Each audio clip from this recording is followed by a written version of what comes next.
Today, I want to put on my limited partner or LP hat and talk about and try to answer the question, who should I invest with? What general sponsors should I invest with? And how do we determine if they're crooks or if they're the real deal? If they're on their way to making it or if they've actually made it and we can trust our hard-earned dollars with them. But I want to back up just a hair. We really have three different buckets to invest with. We could buy a residential home on our own, or we could get a couple of partners and do a direct investment ourselves. On the opposite end, we could invest in public markets in a REIT. That's an institution. They've invested across multiple assets across the country, but you're still kind of dictated based off of stock market returns. The middle case is what's kind of become popular in the last decade, which is what I do, which is private equity investments, direct investments. And so you'll have a general sponsor, someone like myself, and you'll have a limited partner. And general partners will go raise money from limited partners to buy an investment and with hopes of returning capital. So as a limited partner, golly, there's all kinds of places to try to find sponsors, people on the internet, crowdsourcing. How do we know who to trust? And that's really, I get this question a lot, so I want to help try to address it. Forgive me, I don't want to talk on my own, I don't want to talk my own shtick here, but this is kind of how we think or how I would think about it. We at Pearson Partners check a lot of these boxes, but this is certainly not a pitch to invest with us, just ways to think about it. The first and foremost is, all right, what's kind of your track record? How long have you been in the real estate business? There's lots of different paths to getting into the syndication business. It's certainly not a knock if you have a day job and you're syndicating your first deal or two, but that's certainly not as advantageous as a full firm who has 5 years of experience with a full team dedicated to managing and running these assets.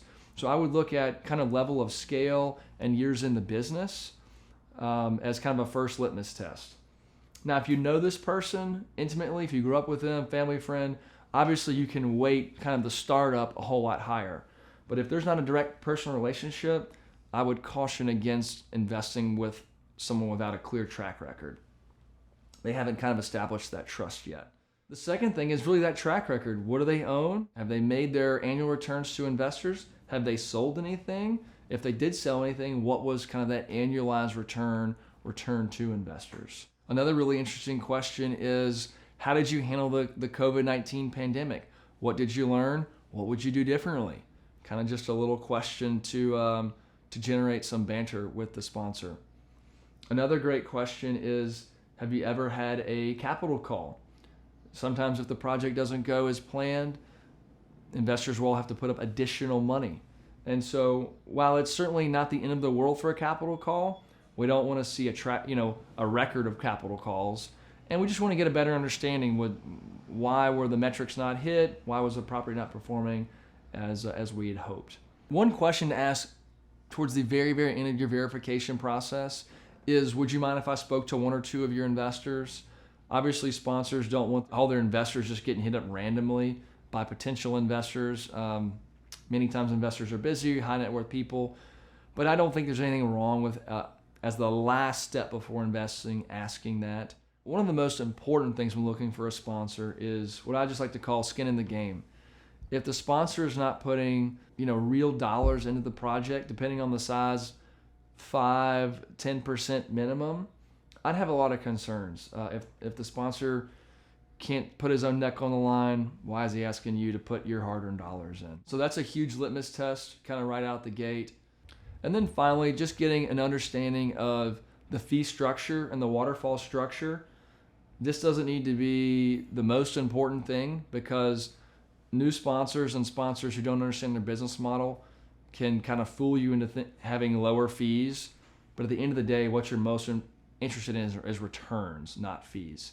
So just make sure you feel comfortable with the project, comfortable with the return on a medium case basis, and you'll be just fine. And then kind of to wrap it all up here, I like to think of general partners as almost kind of like racehorses for investors. You just need a couple of racehorses. You don't need 6, you don't need 8, In all reality, you need 1 to 3 tops. There's a lot of work building trust. There's a lot of work understanding the sponsor's business model. And once you have a few people in your pocket and you can do 1 to 4 syndication projects a year, just stop right there. Stop with the brain power. Go sail on your boat or go do something fun that you want to do with the kids and let the sponsor do what he does best.